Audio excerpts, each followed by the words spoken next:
Viola next. Hi, Viola. Hello, Hank. How are you? Doing fine. How are you? Fine, thank you. I'm calling because we're having problems with our choir, and I'd like to know who replaced Lucifer as the head of the choir.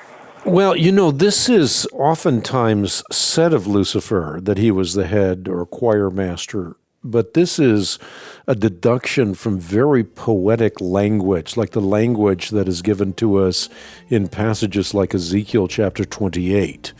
But again, it's a bit of a stretch. And so what we know is he was an anointed cherub.